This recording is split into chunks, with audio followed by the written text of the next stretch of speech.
इस एपिसोड के स्टार्ट में हम शिनियो को देखते हैं जिसके चेस्ट में पेन हो रहा था। तो अपनी चेस्ट पेन को वो ठीक करने की कोशिश करता है। इतने देर में उसे सामने दिखता है जहाँ पे उसे कॉल आ रहा था जो कि उसकी गर्लफ्रेंड का था। तो अपनी गर्लफ्रेंड का फ़ोन वो रिसीव करता है जहाँ से उसे पता चलता है कि कि उसकी गर्लफ्रेंड ने बहुत ज़्यादा ड्रिंक किया हुआ था। तो वो रिसीव करने के लिए उसे जाता है और तभी हमें दिखाया जाता है जहाँ पे उसकी कार का एक्सीडेंट हो जाता है। इसके बाद सीन शिफ्ट होता है उसकी गर्लफ्रेंड की तरफ जहाँ पे वो ड्रिंक की हुई थी बार में बहुत ज़्यादा। तो वहाँ पे जाके शिनियो आता है और उसे कहता है क्या तुम ये ठीक हो। जो देख के वो बोलने लगती है जिस इंसान को तुम इतना प्यार करोगे उस इंसान को क्या तुम ऐसे ही छोड़ दोगे मरने के लिए, तुम्हें टाइम से आना चाहिए था। तो उसे सॉरी कहता है और कहता है कि मुझे माफ़ कर देना, मेरा एक्सीडेंट हो गया था जिसकी वजह से मैं थोड़ा लेट आया। जो बात सुन के वो ज़्यादा वरिड होने लगती है और कहती है तुम्हें तो हॉस्पिटल जाना चाहिए था ना, तो तुम ऐसे क्यों आए यहाँ पे, चलो हम हॉस्पिटल जाते हैं। जो बात सुन के वो कहता है कि नहीं मैं ठीक हूँ, मैं ठीक हूँ। जो बात से वो थोड़ा वरिड होने लगती है। इसके बाद हमें शिन होंगजो की तरफ दिखाया जाता है जहाँ पे होंगजो ने अपने स्पेल कंप्लीट कर लिया था जिसकी वजह से एक ड्रिंक का पानी बनता है। उस पानी को नेक्स्ट दिन वो ऑफिस में डाल देती है क्योंकि आज वहाँ पे मीटिंग होने वाला था। तो वहाँ पे यून के टेबल में वो पानी डाल देती है ताकि वो इस ड्रिंक को पिए और वो उसके प्यार में गिर जाए।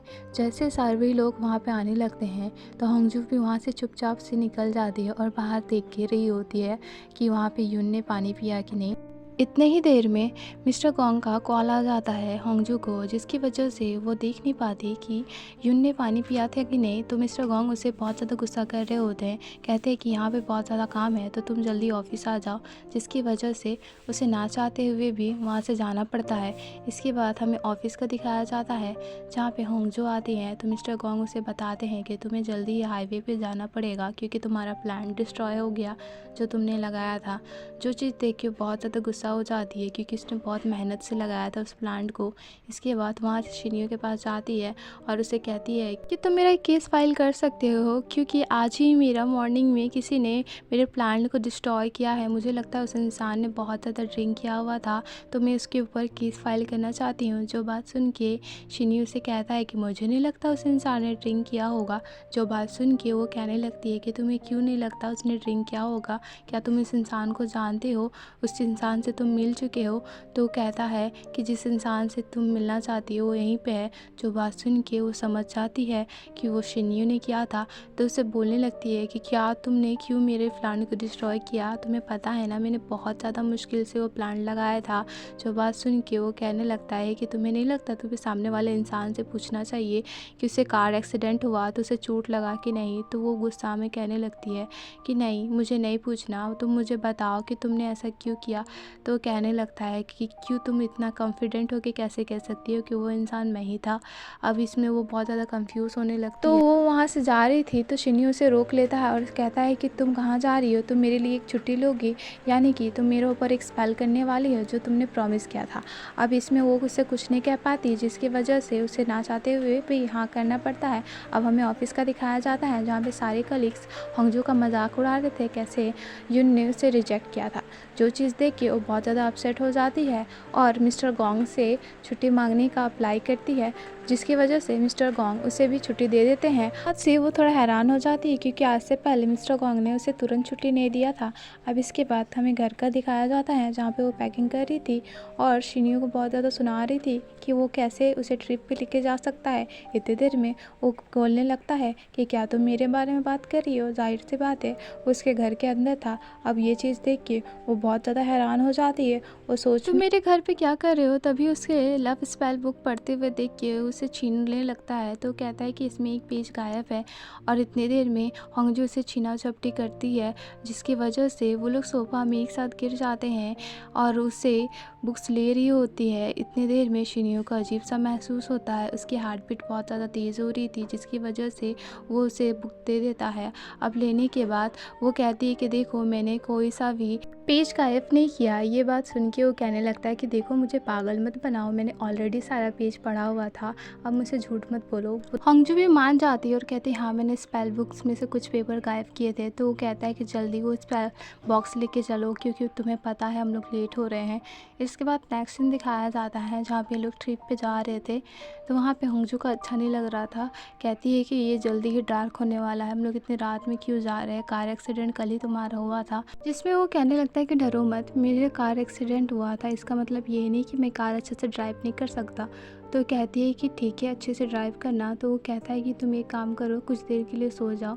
जो बात सुन के वो कहने लगती ना बाबा मुझे तो नहीं सोना, मैं नहीं चाहती कि तुम्हारी वजह से मेरा कार एक्सीडेंट हो जाए और मैं ज़िंदा ही मर जाऊँ। इसके बाद वो कहने लगता है कि देखो ऐसा कुछ नहीं होने वाला, तुम सो जाओ, मैं ड्राइव अच्छा ही करूँगा। और ये सब बोल के उसकी तरफ देखता है तो देखता है सच में वो सो गई थी। अब वो सो रही थी तो उसे देख के बहुत ज़्यादा उस पर अच्छा लगता है। तो उसका सिर अच्छा से सीधा कर देता है ताकि वो अच्छा से सो पाए और उसके लिए विंडो भी नीचे कर देता है ताकि उसे धूप ना लगे। एक तरह से वो उसका केयर कर रहा था। यहाँ पे हमें यून को दिखाया जाता है जो कि वो फुटेज देख लेता है जो कि वायरल हो गई थी उसका कन्फेशन का। तो उसकी कंपनी में फ़ोन लगाता है जिसकी वजह से उसे पता चल जाता है कि हंगजू ने लीव लेके रखा हुआ है। तो ये सुन के वो थोड़ा वरीड होने लगता है और कहता है कि क्या तुम दोनों कलीग मुझसे मिल सकते हो। और वो लोग गार्डन का दिखाया जाता है जहाँ पे वो दोनों बैठे हुए होते हैं और यून से पूछते हैं कि क्या बात है। तो यून उससे बोलता है कि मुझे पता है कि तुमने वो वीडियो वायरल किया है, जिसमें वो दोनों नकारने लगते हैं और कहते नहीं हमने तो कोई वीडियो वायरल नहीं किया। तो कहता है कि मेरे पास ऑलरेडी प्रूफ है तो झूठ मत बोलो, जिसकी वजह से वो दोनों हाँ बोल देते हैं। तो वो कहने लगता है ये एक तरह का क्राइम है, अगर नेक्स्ट टाइम तुमने ऐसे किया तो मैं तुम पे कंपनी में केस कर दूंगा, फिर तुम समझना कि तुम्हारे साथ जो होगा उसकी ज़िम्मेदार खुद तुम होगे। तो ये बोल के वो वहाँ से चला जाता है। इसके बाद हमें शिन्यू को दिखाया जाता है जहाँ पे वो लोग अपने डेस्टिनी पे पहुँच गए होते हैं। तो वहाँ पे हंगजू उठ जाती है और कहती कि हम लोग इतने जल्दी पहुँच गए हैं। तो जिसमें शिन्यू कहने लगता है कि तुम तो पूरे गाड़ी में सोते हुए आई हो, तुम मुझे मत बोलो। तो पूछने लगती है कि वैसे ये प्लेस किसका है। तो बता देता है कि ये मेरा फार्म हाउस है। जो बात सुन के वो थोड़ा सोच में पड़ती है और कहती है कि वाह ये तो बहुत अच्छा जगह है, हम यहाँ पे टाइम अच्छा स्पेंड कर सकते हैं। तो कहता है हम लोग सिर्फ एक रात के लिए आए हैं तो ज़्यादा मत सोचो। सुन के हंगजू वहाँ से जा रही थी तो वहाँ पे शिन्यू से कहने लगता है कि जल्दी रेडी हो जाओ, हमें माउंटेन की तरफ जाना है क्योंकि हमें बहुत ज़्यादा इंपॉर्टेंट काम होगा वहाँ पे। इसके बाद माउंटेन का दिखाया जाता है जहाँ पे वो दोनों अकेले वहाँ पे हाइकिंग कर रहे होते हैं। तो मैं हंगजू पूछने लगती है कि वैसे तुमने उस बुक पे इतना ज़्यादा भरोसा क्यों है। तो बता देता है कि जिस औरत की तुम नाम बता रही थी वो औरत सही में एग्जिस्ट करती है, यानी कि वो मैजिक बुक भी सही में होगा। तो उसमें कहने लगती है कि मुझे तो भरोसा नहीं है। तो बता देता है कि तुम्हें मैजिक पे भरोसा है, तो जाहिर सी बात है वो ना कह देती है। तो कहता है कि मुझे कर्ज पे भरोसा है। तो वो बोल देता है कि मेरे ऊपर कर्ज लगा हुआ है, जिससे उसे पता चल जाता है कि वो बीमार है। जो बात सुन के वो कहने लगती है कि तुम्हें हॉस्पिटल जाना चाहिए, ना कि मैजिक के ऊपर करना चाहिए। तो कहता है नहीं, ये इसी से ठीक होगा वरना ठीक नहीं होगा। इसके बाद वो दोनों आगे जाते हैं जहाँ पे हंगजू को वो फूल मिल जाता है। तो उस फूल को तोड़ने की कोशिश कर रही थी तो इतने देर में वहाँ पे शिन्यू उसका हेल्प करता है। ये देख के हंगजू भी थोड़ा हैरान हो जाती है और कुछ उसे कहती नहीं है। उतनी देर में शिन्यू से कहता है कि क्या देख रही हो, फूल तो तोड़ो। तो लास्ट में वो फूल तोड़ने लगती है। इसके बाद हमें दिखाया जाता है जहाँ इन दोनों ने फूल तोड़ लिया था। इसके बाद हमें शाम का दिखाया जाता है जहाँ पे सारा प्रिपरेशन हो गया था, फुल मून की रात थी। तो वहाँ पे हंगजू ने बहुत प्यारी सी ड्रेस पहनी हुई थी। तो वो जाके शिन्यू के पास बोलती है कि सारा प्रिपरेशन हो गया है। अब उसे वाइट ड्रेस में देख के वो एक पल के लिए देखते रह जाता है कि बहुत ज़्यादा प्रिटी लग रही थी। इसके बाद हंगजू अपना सारा रेमेडी तैयार करती है जहाँ पे स्पेल में जैसे वो लिखा हुआ था वो सारा चीज़ वैसे ही करती है। इसके बाद वो एक मेडिसिन तैयार करती है और शिन्यू को सामने बैठने को कहती है। जैसे वो बैठ जाता है तो उसके हाथ में एक वर्ड लिखती है जो कि लाइफ होता है और उसे कहती है कि इसे अपने चेस्ट पर रखो। जैसे वो अपने चेस्ट पर रखता है तो हंगजू उतने देर में स्पेल बुक के एक पेज को जला देती है। अब उसके जलाने के बाद जैसे वो जल के कंप्लीट हो जाता है तो उसके राख को शिन्यू के फेस पे फूंक के मारती है। अब जैसे वो फूंक उसके फेस पे जाता है, उसके बाद उसको अजीब लगने लगता है। इतनी देर में होंगजू भी थोड़ा परेशान होने लगती है और पूछती है क्या हुआ, तो बताता है कि तुम्हें घर जाना चाहिए। तो गुस्सा आ जाती है। इतनी देर में वो कहती है कि तुम्हारी वजह से मैंने ये ड्रेस पहना और तुम मुझे ऐसे बोल रहे हो। तो बताता है कि तुम इस ड्रेस में बहुत ज़्यादा प्रिटी लग रही हो, अब प्लीज़ मुझे परेशान मत करो और तुम यहाँ से चली जाओ। और वो खुद वहाँ से चला जाता है ताकि वो उसके पीछे ना आए। इसके बाद हमें रात का दिखाया जाता है, जहाँ पे होंगजू सोई हुई होती है और सोच रही थी कि अगर मेरा स्पेल काम कर गया तो यानी कि मेरा लव स्पेल भी काम कर जाएगा। तो ये सब चेक करने के लिए वो जाती है शिन्यू के पास ताकि उसे पता कर पाए, लेकिन शिन्यू सामने से दरवाज़ा नहीं खोलता, तो ना चाहते हुए भी उसे वहाँ से जाना पड़ता है। अब हमें शिन्यू को दिखाया जाता है जो कि सोया हुआ था, तो उसे एक सपना आता है जहाँ पे एक लड़की फ्लावर तोड़ रही थी। अब उसका फेस तो वो देख नहीं पाता, यह सब बात है, ये पुराना अपने जन्म का सपना देख रहा था। इसके बाद वो उठ जाता है। अभी नेक्स्ट मॉर्निंग का दिखाया जाता है, जहाँ पे होंगजू हर जगह पे शिन्यू को खोज रही थी और उसे फ़ोन लगा रही थी। तो इतने देर में वो सामने दिखती है जहाँ पे शिन्यू खड़ा था, तो उसके पास दौड़ के जाती है और उसे देख के बोलती है लगता है कि मेरा स्पेल काम कर गया, तुम बहुत हेल्दी लग रहे हो।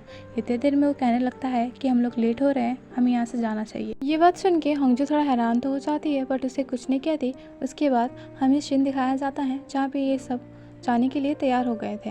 इतनी देर में उसे यून का फ़ोन आ जाता है होंगजू को, तो साइड में जाके बात कर रही थी। अब उसकी बात करने का तरीका देख के शिन्यू को तो अच्छा नहीं लगता, तो उसे घूर के देख रहा था, जाहिर से मानो कि एक तरह से वो जेलस हो रहा था। इसके बाद जब होंगजू का बात करना हो जाता है तो वो शिन्यू को जाके बताती है मुझे लगता है मेरा स्पेल काम कर गया, और वो बहुत ज़्यादा चूम रही थी। इसके बाद कैफ़े का दिखाया जाता है जहाँ पे वो खाने के लिए रुकते हैं, तो शिन्यू मना कर देता है जिसकी वजह से होंगजू के अकेले जाना पड़ता है। अब वहाँ जाके वो बैठ जाती है और खाना ऑर्डर करती है, और मन में सोच रही थी कि मुझे लगता है कि इस साल भी मुझे अकेले खाना पड़ेगा। बट उतने देर में वहाँ पे शिन्यू आ जाता है और उसके पास बैठ के कहता है कि बस मैं यहाँ पे तुम्हें देखने आया हूँ और कुछ नहीं। ये देख के होंगजू भी बहुत ज़्यादा खुश हो जाती है। अब हमें कार का दिखाया जाता है जहाँ ये दोनों बात कर रहे थे, तो वहाँ पे शिन्यू पूछता है कि तुम्हें क्या टेक्स्ट किया उसने, तो वो बताती नहीं और स्माइल करने लगती है और कहती है कि ये मेरा टॉप सीक्रेट है। इसके बाद हमें शाम का दिखाया जाता है जहाँ पे शिन्यू बहुत सोच रहा था कि आखिर उसे जेलसी क्यों हो रहा था और वो उसे टेक्स्ट क्या की थी, ये चीज़ सोच के वो बहुत ज़्यादा परेशान हो रहा था। इसके बाद सीन शिफ्ट होता है होंगजू की तरफ, जहाँ पे वो बहुत ज़्यादा स्माइल कर रही थी क्योंकि यून ने उसे डिनर पे बुलाया था। अब हमें नेक्स्ट सीन दिखाया जाता है ऑफिस में, जहाँ पे आज ग्रुप डिनर था, जिसकी वजह से वो बहुत ज़्यादा अपसेट हो जाती है। अब ना चाहते हुए भी उसे जाना पड़ता है वहाँ से। वो जैसे जा रही थी तो सामने वो शिन्यू को दिखती है और उसे दीवार में सटा के उससे बात करी थी कि मुझे लगता है कि मेरा लव स्पेल बहुत ज़्यादा काम कर रहा है, उसने मुझे इनवाइट किया है, और बहुत ज़्यादा खुश हो रही थी। इतने देर में शिन्यू बहुत ज़्यादा अनकम्फर्टेबल फील कर रहा था, तो बता देता है कि प्लीज़ तुम मुझसे दूर होकर बात करो ना। फिर वैसे ही वो हट जाती है और उसे कहती है ठीक है मुझे माफ़ कर दो। उतनी देर में उसके कलीग उसे बुलाने लगते हैं, जिसकी वजह से उसे वहाँ से जाना पड़ता है। अब उसे जाते हुए देख के वो थोड़ा सोच में पड़ जाता है कि आज उसका इतना हार्ट बीट फास्ट क्यों हो रहा था। इसके बाद नेक्स्ट सीन दिखाया जाता है जहाँ पे शिन्यू अपने घर में होता है, तो वहाँ पे उसकी गर्लफ्रेंड आती है और उसके घर के अंदर आके सारा सामान सेट कर रही थी और उसके लिए कपल पेयर शूज़ लाई थी और कह रही थी कि देखो आज से कभी भी मैं यहीं पे आ जाया करूँगी, जिसकी वजह से मैं ये सारा सामान लेके आई हूँ। इतनी देर में शिन्यू से कहने लगता है कि मुझे लगता है हमें कुछ ब्रेक चाहिए ताकि हम डिसाइड कर पाएँ कि हमें रहना है कि नहीं। क्यों, जाहिर सी बात है वो ब्रेकअप का कह देता है। अब ये बात सुन के उसकी गर्लफ्रेंड को कहाँ ही अच्छा लग रहा था, तो पूछती है कि क्या कोई अनदर गर्ल है जिसे तुम लाइक करते हो, तो इस पर वो कोई आंसर नहीं करता। इसके बाद हमें नेक्स्ट मॉर्निंग का दिखाया जाता है जहाँ पे शिन्यू अपने वर्क में होता है। इतने देर में उसे होंगजू का कॉल आता है। अब होंगजू का कॉल वो रिसीव करता है जहाँ पे होंगजू से कहती है कि तुम्हारा हालत कैसा है। तो इतने देर में शिन्यू से कह देता है कि मुझे पता है कि तुम क्यों मुझसे पूछ रही हो, ताकि तुम कंफर्म कर पाओ कि तुम्हारा लव स्पेल अच्छा से काम कर रहा है कि नहीं। और ये सब बोल के वो फ़ोन काट देता है, जिसकी वजह से होंगजू भी बहुत ज़्यादा गुस्सा आ जाती है। इसके बाद हमें रात का दिखाया जाता है जहाँ पे होंगजू जिनसे मिलने आई हुई होती है पूरा रेडी शेडी होके, और उसके पास जाके बैठ जाती है। इतने देर में वहाँ पे शिन्यू भी आ जाता है क्योंकि उसे अजीब सा लग रहा था और एक तरह से वो जेलस फील कर रहा था, तो अंदर जाने की कोशिश करता है। इतने देर में वो खुद को नोटिस करता है और वहाँ से उन दोनों को देख के कहीं चला जाता है। अब हमें दिखाया जाता है जहाँ पे वो गया था वो ऑफिस था। ऑफिस जाके वो सीसीटीवी कैमरा चेक करता है, जिसकी वजह से उसे पता चल जाता है जहाँ पे वो लव स्पेल का जो वाटर था उसने युन ने नहीं बल्कि उसने पिया था। अब ये चीज़ देख के वो बहुत ज़्यादा हैरान हो जाता है। उसे सारा बात समझ में आता है कि आखिर क्यों वो ऐसा फील कर रहा था होंगजू को लेके। अब इसके बाद वो बहुत ज़्यादा परेशान हो जाता है। इसके बाद वो सीधा जाता है होंगजू के पास उसे मिलने के लिए। अब होंगजू उसे देख के थोड़ा हैरान से हो जाती है। इतनी देर में वो उसे बताता है कि मुझे लगता है तुम्हारा लव स्पेल बहुत ज़्यादा अच्छा से काम कर रहा है, यानी कि यून तुम्हें लाइक करता है। इतनी देर में वो सोचने लगती है, बोलती हाँ शायद। तो वो बताता है कि मैं भी तुम्हें करता हूँ, जिसमें वो बहुत ज़्यादा कंफ्यूज हो जाती है। और इसी कन्फ्यूज़न के साथ हमारा ये पार्ट यहीं ख़त्म हो जाता है। नेक्स्ट पार्ट बहुत ज़्यादा इंटरेस्टिंग होने वाला है और इसे जल्दी ही मैं पोस्ट कर दूँगी। तो मिलते हैं नेक्स्ट पार्ट में। Thank you for watching guys.